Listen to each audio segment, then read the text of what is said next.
বেজে গিয়েছে, ভোট প্রচারে ব্যস্ত রাজনৈতিক দলের প্রার্থীরাও। ইতিমধ্যে আমরা চলে এসেছি কামারহাটি বিধানসভা কেন্দ্রে, যেখানে তৃণমূলের প্রার্থী মদন মিত্র, বামেদের প্রার্থী মানস মুখোপাধ্যায়, বিজেপির হয়ে লড়ছেন অরূপ চৌধুরী। কার পাল্লা ভারী 26-এর নির্বাচনে? কাকে চাইছেন পরবর্তী বিধায়ক হিসেবে এইখানকারের মানুষজন? তাদের সঙ্গে সরাসরি কথা বলে নেব। ফুঁয়ে উড়ে যাবে, ফুঁ দিলে যেরকম উড়ে যায়, মানুষ মুখার্জি ওরমই উড়ে যাবে, no doubt. Madan Mitra CPM এখানে জিতবে, নিশ্চিন্তে থাকুন আপনারা। বিজেপি বলছে যে পরিবর্তন দরকার, এখানে মুখে মুখে বলতে পারে, নিজেদের আগে পরিবর্তন হয়ে আসুক জলে ধুয়ে, তারপর তো পরিবর্তন দেখবে এখানে। ও চিনি না। অবশ্যই অবশ্যই অবশ্যই মদন মিত্র।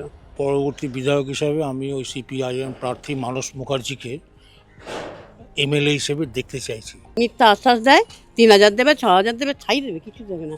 মারবে, মেয়েদের মারবে, আমাদের কোনো থাকুন। এখন নিশ্চিন্তে ঘুরে বেড়াচ্ছি, তখন আমাদের ধরে জামা কাপড় ধরে টেনে মারবে, আর কিছু না। এখনই যা দেখছি হেই মাইল একটা যদি বিজেপি কেউ দলে যাচ্ছে, এমন হাই হাই হাই করে, এদের তো ওরম দেখি না।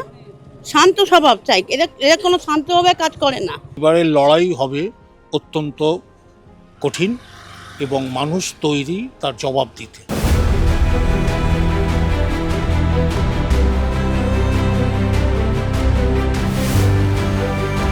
পাল্লা ভারীর বিষয়, পাল্লা ভারী তো মানস মুখার্জি, কারণ মানস মুখার্জিই জিতবেন এখানে, কাস্তাতুরি তারাই জিতবেন, বামফ্রন্টই জিতবেন, আবার কামারহাটি লালে লাল হবে। আমরা যেটা ভালো করবে তাকেই দেখতে চাই, আর আমাদের এই বাঙালি মমতা দিদিকে দেখতে চাই। আর সিপিএমকে দেখতে চাই। মানস মুখোপাধ্যায় বিজেপি বা তৃণমূলকে সুযোগ দেবেন না না, বিজেপিকে তো একদমই না, তৃণমূলই আসবে, কিন্তু আপনারা চাইছেন মানস মুখোপাধ্যায়। মানুষ কেমন হবে? খুব খারাপ করুণ অবস্থা।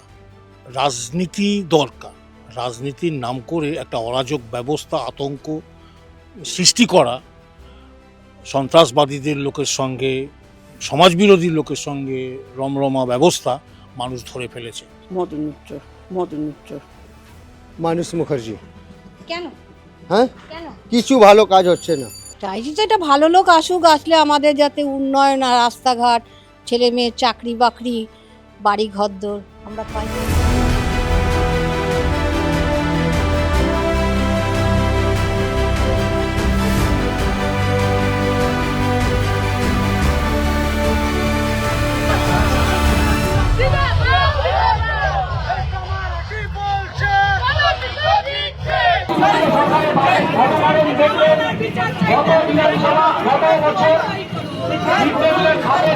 মানস মুখার্জির সময়কালে এই অঞ্চলের রাস্তাঘাট, পানীয় জল, এই অঞ্চলের দক্ষিণেশ্বর অঞ্চলের কিশোর সংঘ মাঠ, ডিওএমের মাঠের যে উন্নয়ন, সামগ্রিক অবস্থান তৈরি হয়েছিল।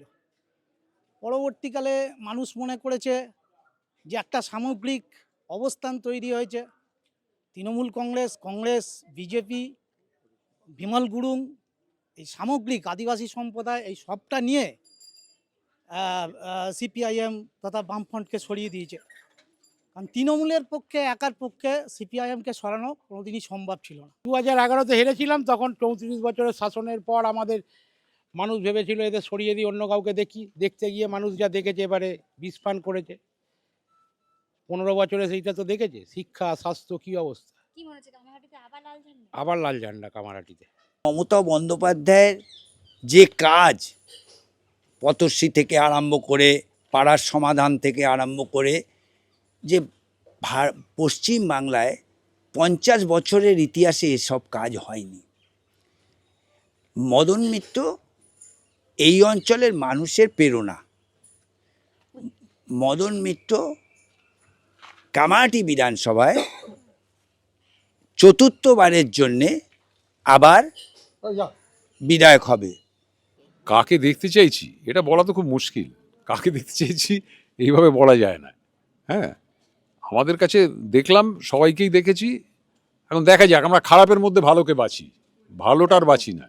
ঠিক আছে, এটাই কথা। বেস্ট অফ দ্য ওয়ার্স্টকে বাঁচতে হবে। পরিবর্তন ওরমভাবে করা যায় না। BJP have no organization, BJP চেষ্টা করছে, কিন্তু বিজেপির কোনো অর্গানাইজেশন এখানে তৈরি হয়নি।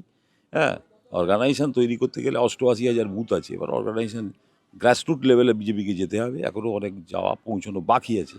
2 সিট থেকে বিজেপি 200টা সিট হয়েছে, একটা আবেগ কাজ করেছিল, কিন্তু তারপরে এখন সব জায়গাটা তো আবেগ দিয়ে হয় না। হ্যাঁ, রাদার ডেভেলপমেন্টের কাজ রাস্তাঘাটে হয়েছে, বাড়ি ফাড়ি হয়েছে, কিন্তু চুরি জোচ্চুরি রাজাহানি, চাকরি চুরি মারাত্মক একটা এফেক্ট হয়েছে। এখন মানুষ সেটা দেখে বিচার করে দেবে। তিনজনের মধ্যে লড়াই হবে।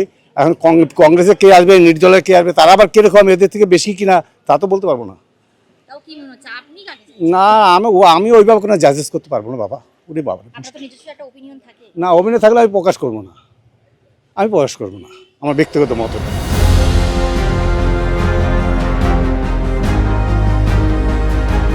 2016 বিধানসভা নির্বাচনে মদন মিত্রকে হারিয়েছিলেন কামারহাটি থেকে মানস মুখোপাধ্যায়। তারপর 2021-এর পর আবার 2026-এর বিধানসভায় মুখোমুখি লড়ছেন একেবারে তারা আবারও।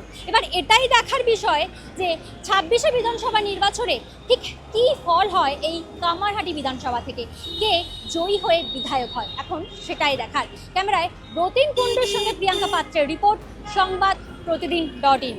আরে ভাই ভোটের লড়াই এই এখানেই দেখবো।